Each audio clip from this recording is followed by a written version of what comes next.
Hello, this is Professor Budwell here. Normally, I try to do a live session once we start getting into the writing assignments, and we definitely are going to be doing some of those as we go forward through the rest of the class. But since we have Thanksgiving coming up this week, and I'm not going to be able to do a live session, I'm just going to kind of walk you through your first kind of big writing assignment here. This is just what we call an IRAAC. Now, if you end up going to law school, I believe at least one of our students in this class is doing law school concurrently with this class, you're going to be doing a lot of these. Now, when you're in law school, you're probably not going to be using analogous case too much, but the other things, definitely. So in this assignment, you're really just going to be working on the second A down here on application. So let's kind of walk through this a little bit. You have your facts a little bit here that your client, John, was ticketed. He was going 75 miles an hour. Traffic was moderate but intermittently light. Sunny weather. It had been raining an hour earlier. There were puddles on the shoulder, but not on the road itself. And the road had 4 moderate turns in it over a 20-mile stretch on where John was driving. Now, your issue in this one is pretty simple, whether John was speeding. In your future assignments, we're not going to be giving you necessarily all of these, but in this case, we give you most of them. So something I do want to draw your attention to that may be pretty helpful in some of your future assignments is the rule here has 2 parts to it. It says, that the speed limit has to be whatever is reasonably safe under the circumstances. And then courts determine whether the speed is reasonably safe by looking at things like the weather, road, and traffic conditions. So they say here reasonably safe, and then they kind of give you some criteria for determining that. This is going to come particularly handy in a few weeks when we talk a little bit about a burglary statute. Now, analogous case, now in this situation, the analogous case is made up. Something that I have seen students do wrong in this assignment.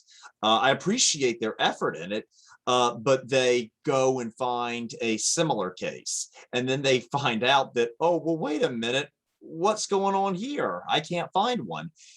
Right now, you're just comparing this hypothetical case to your facts. So you do not need to do anything different on the analogous case. Just copy and paste what we have on there or delete the red. I don't care. Now let's go into our assignment. Write a persuasive argument that John was speeding, or excuse me, that he was driving a reasonably safe speed under the circumstances. And we kind of give you how you should open these up with a good introductory sentence. I don't include it in here, but it's also a good idea to have a closing sentence, like a good conclusion sentence, which we'll talk about in a little bit.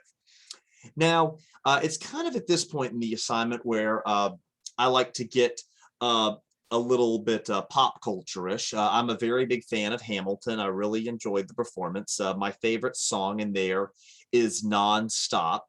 And so it starts off with Alexander Hamilton going, ladies and gentlemen of the jury, bear with me. Are you aware that we're making history? This is the first murder trial of our brand new nation, the liberty behind the liberation. I intend to prove beyond a shadow of a doubt with my assistant counsel. And then Aaron Burr goes, oh, counsel Hamilton, sit down. Our client Mary Weeks is innocent. Call your first witness. That's all you had to say. I like to use that as an example of what you should do in here. You do not need to make some courtroom script. I can't stand it when I see these things and students start off by typing out like, ladies and gentlemen of the jury, or your honor, and may it please the court. First off, just from personal experience, I've done a number of traffic cases, and no one really talks that way in traffic cases. But you can simply start off with, John will argue that he was driving a reasonable speed under the circumstances, and then compare his facts with the ones in the analogous case. Now, here's a good tip. I want you to take a look at the facts that we gave you and the facts in here and compare any individual factors that you see repeated. I'll give you an example of one. The weather.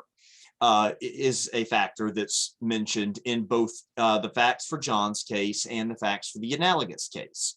So you want to compare those side by side. It's not a good idea to compare all of the facts, to mention all the facts in John's case, and then reiterate the case, the analogous case all at once. Go factor by factor. So a good example would be, in John's case, the weather was blank, blank, blank. And in the analogous case, the weather was blank, blank, blank. And then you can say similarly, and then do the same thing with other factors you find.